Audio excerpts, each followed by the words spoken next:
Et voilà, bonsoir tout le monde. Je voulais vous remercier d'avoir tenu le coup jusqu'à aujourd'hui. Il a fallu un petit peu serrer les dents le temps que Nico ressuscite pour le lundi de Pâques.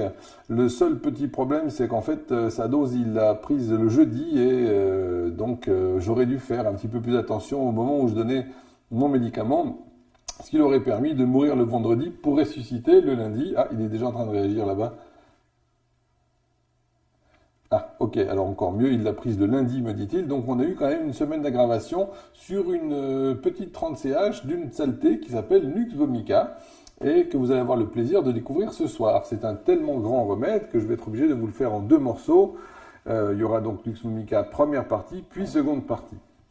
Mais enfin voilà, soyez rassurés, moi le premier, Nico a fait quand même une semaine d'aggravation et ça vous rappellera qu'il faut faire attention en donnant ce médicament. Si d'ailleurs un jour vous voulez vous amuser aux dépens d'un allopathe quelconque qui veut vous expliquer que l'homéopathie c'est de l'eau et du sucre, n'hésitez pas à lui faire tester un petit coup de Nuxomica en 10 000, ça lui fera toujours du bien et vous verrez un petit peu sa réaction, c'est toujours assez amusant.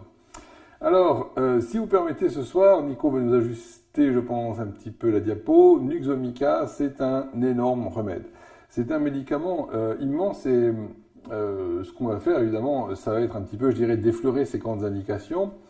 Ce que vous avez déjà vu, c'est Pulsatilla, et vous avez tellement souvent les indications de Pulsatilla, encore aujourd'hui, vous ne serez pas déçus avec Nuxomica.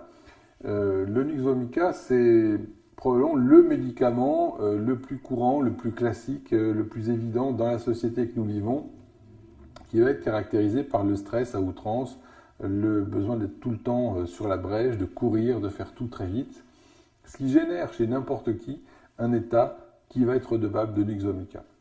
Alors, Nuxomica, vous avez trois choses à retenir déjà dans l'énoncé du nom. Nuxomica, c'est la noix vomique. Et comme vous verrez dans l'expérimentation, ça s'appelle la noix vomique, mais son problème de Nuxomica, ça va être de ne pas arriver à vomir. C'est-à-dire que toute affection qui va être caractérisée par des vomissements faciles, genre on se penche et blops, on vomit, va contre-indiquer formellement Nuxomica.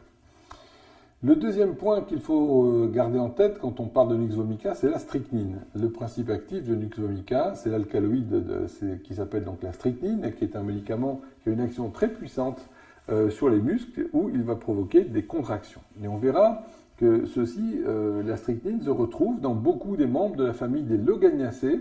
C'est la famille de plantes à laquelle appartient Nuxomica, et on va établir du coup les quelques petits ponts de parenté, quitte à un petit peu nous étendre sur le cours, mais c'est important pour vous situer déjà ces médicaments entre eux.